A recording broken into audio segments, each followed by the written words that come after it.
ვაგრძელებთ გადაცემას საფონდო ბაზრების მიმოხილვით. წინა სავაჭრო სესია დიდად გამორჩეული არ ყოფილა, საშუალოდ 9%-იანი კორექცია ვიხილეთ და დღესაც, როგორც ხედავთ, ვითარება არის საკმაოდ არასახარბიელო.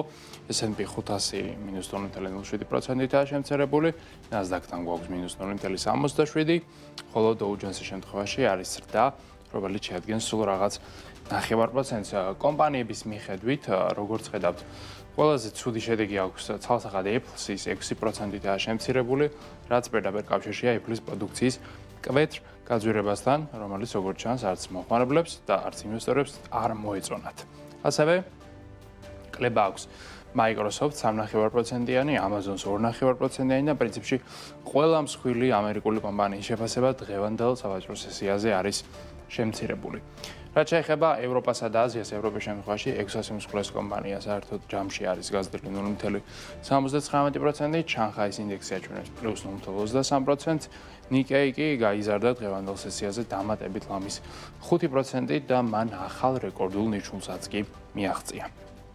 აქვე ნავთობზეც უნდა ვისაუბროთ, რომელიც დღევანდელ სესიაზე საშუალოდ 1.5%-ით გაძვირდა, ბრენტის ფასი უახლოვდება $75, WTI-ის ფასი $71.5 ფარგლებშია, თუმცა ერთ თვეში მაინც 23%-იან კორექციასთან გვაქვს საქმე.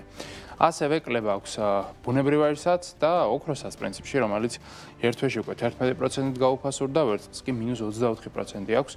ის ამჟამად $58 ივაჭრება უნციაზე, ოქროს ფასი კი არის დაახლოებით $4,000, რამდენიმე საათის წინ ოქრო $3,900-დან კი ივაჭრებოდა.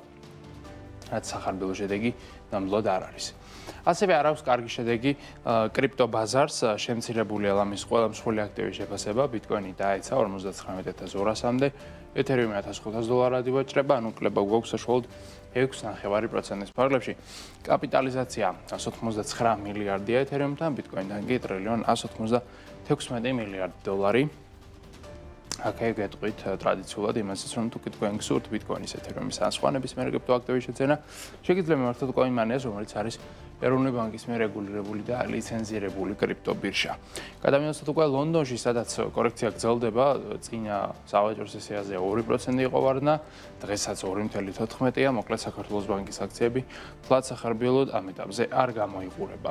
ასევე კლება აქვს TBC-საც და დღეს დაფიქსირდა -0.76% და რაც შეეხება ეროვნულ ვალუტას, ის ბოლო პერიოდში მოგხსენებათ არის გამყარებული, კურსი დოლართან გვაქვს 2.64, ევროსთან 3, ხოლო სტერლინგთან 3.58. მოკლედ აი ესეთი ვითარება და საკმაოდ ნეგატიური განწყობა გვაქვს ჩვენ ამ წუთებში გლობალურ საფონდო ბირჟებზე.